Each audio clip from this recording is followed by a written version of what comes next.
What does that even mean, Bauer's Game Corner? Hi there, YouTube. I'm back again today for another game review. And today I'm excited to be doing another special Kickstarter review. Today it is for Chroma cubes from 5th Street Games. This is for 2 to 5 players. Age is 6 and up, and it'll take you about 30 to 45 minutes to play.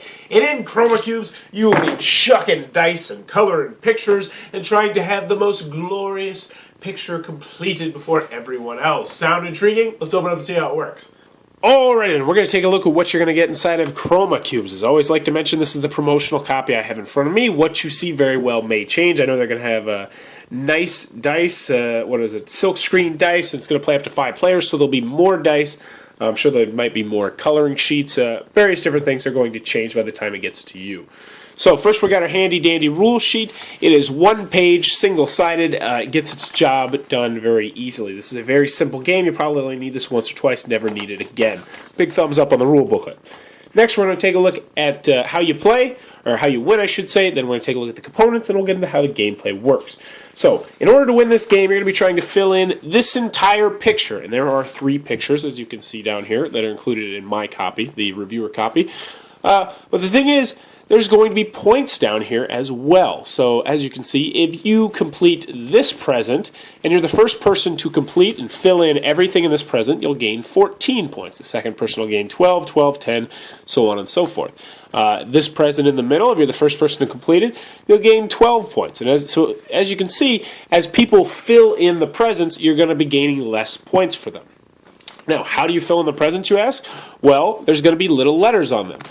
This BBB means you're going to need 3 blues in order to fill this in. The G means you're going to have 1 green, and those are going to be on the dice. So for instance, we have a purple and an orange here.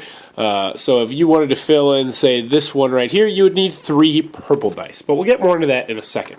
So this is going to be where you're going to be coloring, and this is also going to be your score sheet. Now what you're trying to do is fill in the entire score sheet. Hopefully that's what you'll be able to do. Next, we're going to take a look at your dice. You're going to get a lot of dice, but for this, we're only going to need to take a look at the 6 dice, because you're going to have 6 dice in your hand. Now, one thing I'm going to mention is, don't worry about the outside colors of the dice. That is not important for the gameplay. All we're going to be looking at are the symbols and the colors on the inside. So, for instance, this side has orange and green, blue and red, blue and yellow, and all 6 of the dice are going to have 2 colors, 2 symbols on each side. So we got our 6 dice there. We're going to have a sand timer, which is going to come into play later, and we'll get more into that later. It's 30 seconds. And then you're going to have crayons to color in your pictures. And that's what you're going to get inside the game, so let's take a look at the gameplay. So everyone's going to be taking their turn at the same time. And what's going to happen is everyone's going to roll their dice at the same time. So we'll roll them up, and we'll see what we got here. So we could have 2 blues, or we could have, we got 3 greens right here. That's a pretty good one. Oh, can't see that one. So we got 3 greens. So we could say we got 2 blues, 3 greens, then this one will be a red. And so now we're going to take a look at our board and see where we want to fill it in. Now here's where the strategy comes into play. Because if you have 4 of a color, like 4 blues down here, or 4 oranges down here, you're definitely want to fill it in quicker, because those are a lot harder to get, especially as you get later into the game, because you will lose dice potentially later in the game. We'll get more into that in a second. So there's really the strategy of, do you want to try and fill in the big ones first and then go to the small ones, or do you want to try and focus on individual presents first, fill those up as quick as you can so you can get the small bonuses for coming in first and second. So as you can see in this one, in a 5-player game, that's a big difference between finishing in first and getting 12 points and finishing in last and getting 4 points. So you're going to be taking those dice, and then you're going to color in whatever you need to color in, boop-a-doop-a-doo. And now the first person who is able to successfully assign all their dice and color it in is going to flip over the sand timer. This is a mechanism in the game that is there to make it so the game doesn't drag on. So now everyone else has this amount of time to assign their dice. Now they don't have to color in their dice, but they have to at least assign all their dice to a section. So that kind of speeds things up. So let's do another mock hand so you can learn about trading. So when you're trading dice, we're going to roll another hand up and we'll see what happens here. So let's pretend, I have 3 yellows right here, but I want 4 yellows. So I got yellow, yellow, yellow.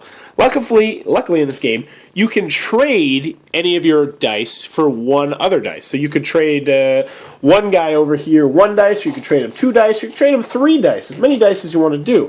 So let's pretend he's got these 3 over here. So you could go, I'm going to trade you this one for that one because I want the red. And as long as both sides mutually agree on this trade, you can do it. However, you can't do trade 2 for 1 or 3 for 1 or anything like that. And also you can't just give away dice. The next thing is you can't color something and then trade away one of your used dice. You have to trade away an active dice, I suppose you would call it. So that's how the trade's going to work. Now, the last thing I want to talk about is how you can lose dice, because you will lose dice sometimes in the game. So let's pretend we're getting towards the end of the game, and all I need is yellow and orange. So I have 2 orange, and that's going to work for something, and then I have 3 yellow, which is going to work for something. But I also have this green and this red, and no one else is willing to trade me. So what's going to happen is I would fill in my yellow and I'd fill in my orange, but then I'm going to lose this dice. Bye-bye dice. It's gone for the rest of the game. So the next turn, I would only be rolling 5 dice. Then if I lost another dice, I would only have 4 dice to play with. So as you can see, the game is going to get a lot harder when you lose dice. So when does the game end? When a player either completes their game sheet, so they've filled everything in, or someone cannot use any of their 6 dice. So if someone completely runs out of dice, the game's over. So there's no real player elimination here because the game ends as soon as someone happens. Now, if someone is able to successfully complete everything, they get 1 additional bonus point, and then you're going to tally up all of your pictures. So let's take a look at a completed game we did. This was a 2-player game, so I scored 14, 12, 12, and 9. So I kind of schooled her on this one. And I ended up winning that game. But you're going to tally up your bonus point if you earned it, and then all your points down here, and whoever has the most points is going to be the winner of Chroma Cubes. And that is how Chroma Cubes is played. Okery dokery, Chroma Cubes from 5th Street Games. What are my final thoughts? Let's go over the pros, let's go over the cons. First, on the con side, the game is not going to be for everybody. If you're not into these light strategy games, this might not be for you. There is some strategy here on when you fill in what and what you trade and all that sort of stuff, but it's barely scratching the surface strategy-wise, which you would expect with a game that's for ages 6 and up. Also, game night game, I don't know if I'd necessarily consider this the best game night game. Definitely a family game, definitely a younger children's game, definitely a good get-together game for the family, but game night game, it's going to depend on your game group, and most game groups I think are going to lean towards no for the most part. The last con is, if you're playing with someone who's just super intent on winning, it can kind of hinder your enjoyment of the game. If somebody just rolls the dice and they're like color, color, color, and they just flip the timer as quick as they can, it's gonna kill a little bit of the relaxation factor of the game. Just a heads up. Moving on to the pros, though, I really enjoyed this game for a couple different reasons. First and foremost, it was unlike any other game I've played. It's a really bizarre mixture because, with the coloring, it just slows the entire pace of the game down. It's just like, oh, we got this, and we got that, and then the timer flips, and everybody assigns their dice, and then you're just... And then it's just coloring for like 30 seconds to a minute, and it's just like you do that over and over and over. And it's just such an odd thing in a game where the game just stops so abruptly, and everyone stops talking for the most part, and just does their own little thing. It's really unique, but I like it, because this is an incredibly relaxing game. Now, I will say the more players you get, it gets slightly less relaxing as you go up, because then the timer actually does become an issue sometimes. But most of the time, the timer, until the end of the game, is pretty non-existent, unless you're playing with someone, like I mentioned, who just is trying to do it really, really fast. So the relaxation of the game is something I really enjoyed. I also like the fact that this is great for families. This is a great family weight game, and this is a great family get-together game. Nothing here is going to intimidate grandma or your mom or whatever when you try and bust this out on, say, Thanksgiving. They're going to think it's quaint. At the end, they're going to have their nice little colored picture they can show. We played a game and we colored this picture and blah, blah, blah, blah, blah. It's a very unique game. I like it a lot, and since I'm a teacher, I'm always looking at the teaching aspect of this game. And that's another thing I really like about this game. Very young children, it's going to help them with colors quite a bit. In particular, with letters and with colors, because in order to play the game, you have to know that orange stands for O, that you have the O for orange, and you have the P for purple. What I would recommend is possibly getting bigger crayons and wrapping tape around them and putting a big R on this one so the kids will know. It says ages 6 and up. I definitely think you can do ages 6 and up. If you're not in a setting where you're going to have more than 1 or 2 kids, younger kids, I definitely think you could possibly go as low as, say, ages 5 and up, or maybe even ages 4 and up with a helping hand, which is always something I really enjoy.